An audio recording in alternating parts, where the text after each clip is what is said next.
Buenas tardes. Bueno, muchísimas gracias, Antonio, por la presentación que me has hecho. Soy Diana Pardo, como bien has dicho, restauradora de Diputación Foral de Álava. Llevo trabajando desde 1986 en este ámbito y también quiero agradecer a FICAL el haberme permitido estar en este foro. Me habría encantado estar allí, pero me ha resultado imposible. Paso directamente a presentaros la norma que hemos elaborado entre 2022 y 2023, que salió a la luz en julio de 2023, que habla o marca las directrices para la conservación y restauración de los morteros históricos en el patrimonio cultural. Las normas, en general, pues son informes técnicos que se crean dentro de comités especializados para ello, y que el objetivo que tienen es garantizar los niveles de seguridad y de calidad de las actividades industriales y técnicas. Las normas son voluntarias, pero pueden ser vinculantes si las añadimos a la legislación o a los pliegos de prescripciones técnicas.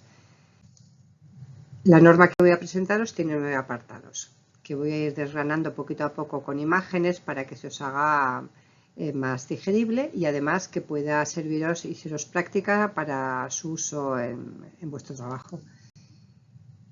Esta norma engloba a todos los morteros históricos que forman parte del patrimonio cultural, pero también a los morteros que vamos a emplear para la restauración, para la conservación y restauración del patrimonio cultural, bien sean de materiales tradicionales o de materiales no tradicionales, de fabricación más reciente, como pueden ser el cemento, la piedra artificial, que los vamos a encontrar en el patrimonio industrial o en el patrimonio contemporáneo.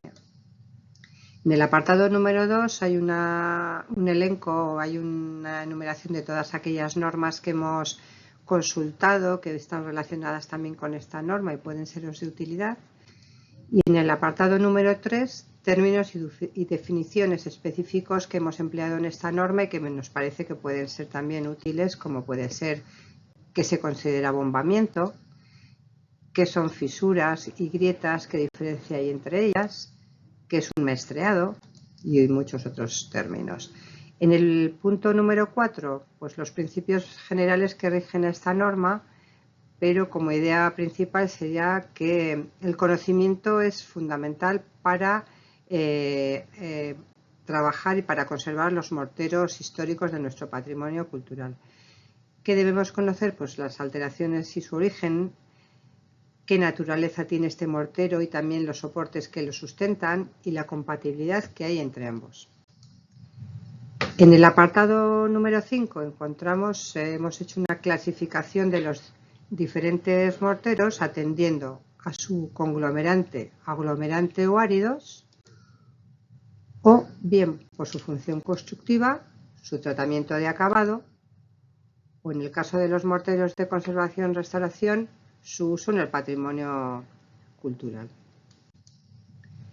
En el apartado número 6, que habla de la documentación y caracterización de los materiales, se especifican aquellos estudios y análisis necesarios para conocer la composición de los morteros históricos. Como pauta fundamental y algo que vamos a ir repitiendo durante toda esta ponencia es que siempre, antes de cualquier intervención, debemos conocer a fondo las propiedades del soporte, las propiedades de los morteros históricos y de aquellos morteros que vamos a emplear para su conservación y restauración.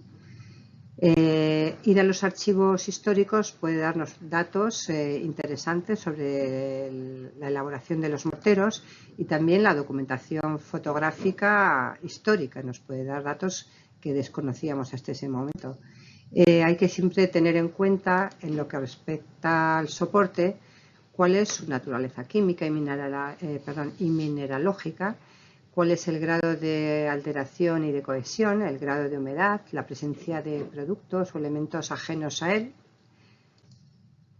A la hora de realizar los análisis de los morteros históricos, os hemos marcado una serie de analítica importante o necesaria para conocer a fondo los materiales que componen, el tipo de estratigrafía que se debe llevar a cabo, qué analítica debemos realizar para conocer sus alteraciones, etcétera.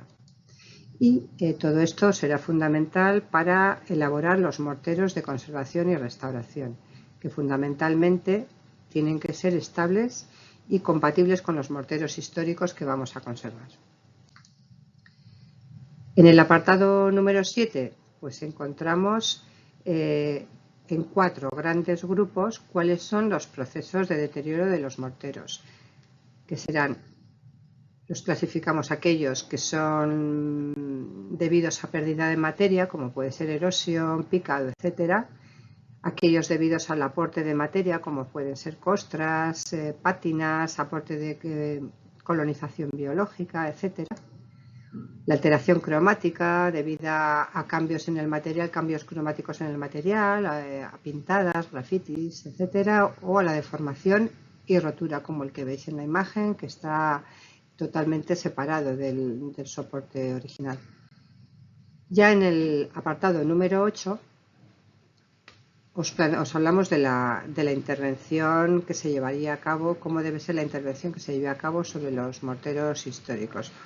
En el primer apartado hablamos qué criterios deben regir estas intervenciones, que serían tener siempre en cuenta la conservación de todo el material histórico que nos encontremos, por pequeño que sea, y porque aunque nos parezca que esté en mal estado, siempre suele haber posibilidades, salvo cuando esté muy deleznable, posibilidades de conservación, me quería referir, al estado de conservación que tiene el soporte, que nos hará una idea de cómo está ese material y si vamos a hacer una conservación preventiva o una intervención de conservación-restauración.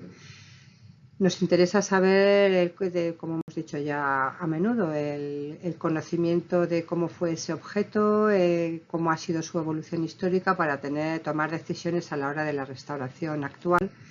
Y también tenemos que tener siempre presente que tenemos que hacer una mínima intervención y que los materiales que empleemos sean compatibles con los originales y además sean retratables. Quiere decir esto que podamos volver a tratarlos de nuevo, podamos realizar nuevas intervenciones con materiales similares a posteriori.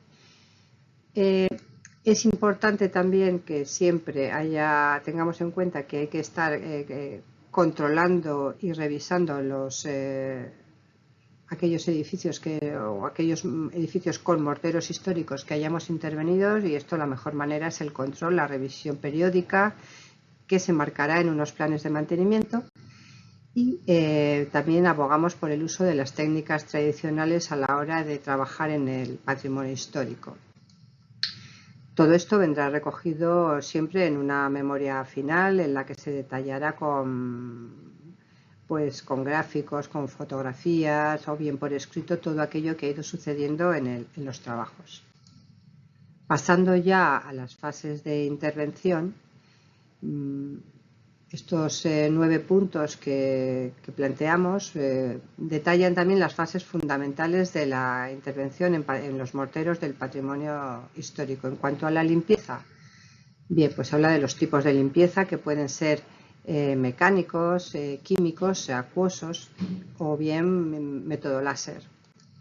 Qué tipo de profesionales deben llevarlos a cabo, qué tipo de instrumental, se detalla cómo han de ser estas intervenciones.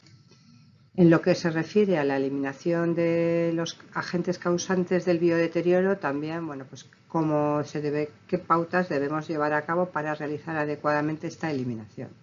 Qué análisis hay que hacer y qué tipo de productos pueden ser los adecuados para ello, que siempre deben ser materiales testados por laboratorios que trabajan en patrimonio cultural.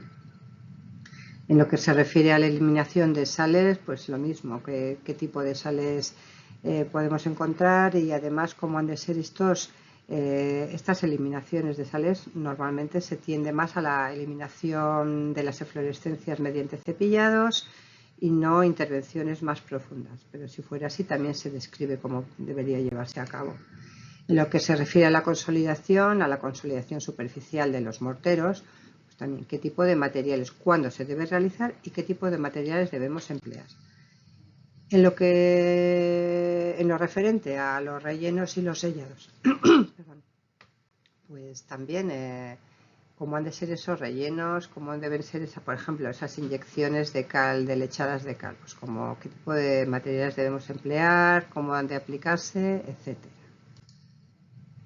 Los rejuntados también, pues cómo deben hacerse, qué material debemos emplear, qué tipo de espátulas, en los tamaños, cómo debemos decidir qué tipo de aglomerante o conglomerante, qué tipo de áridos, cuál es el tamiz que tienen que tener estos áridos y la cantidad de pruebas que debemos, bueno, la cantidad o las pruebas que debemos realizar para finalmente elegir el más adecuado para la intervención que estemos realizando.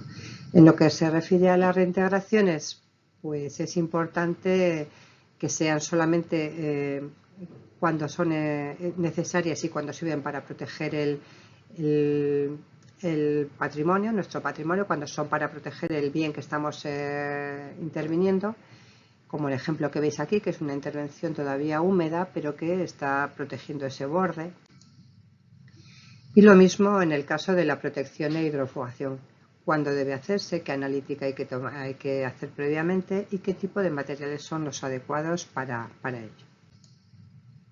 En lo que se refiere a la conservación preventiva, son fundamentales. Ya hemos hablado de los planes de mantenimiento y aquí os presento un esquema que es un ejemplo, podría ser cualquier otro, en el que se detallan pues de un edificio cuáles son los puntos débiles de ese o los puntos a revisar donde se ve que ha habido mayor daño, ¿no? Y donde es importante pues ir viendo cómo va evolucionando la intervención que hemos realizado, quién debe realizarla, la periodicidad y apartados en los que en función de lo observado podremos ir apuntando pues qué es lo que hemos ido encontrando, anotando qué es lo que consideramos que hay que hacer en la próxima revisión, etcétera. Son como cuadernos en los que nosotros podremos ir apuntando todo aquello que vamos observando a la hora de revisar una intervención, de manera que esta intervención sea eficaz, sea sostenible, sea ecológica, que evitemos intervenciones mayores a largo plazo.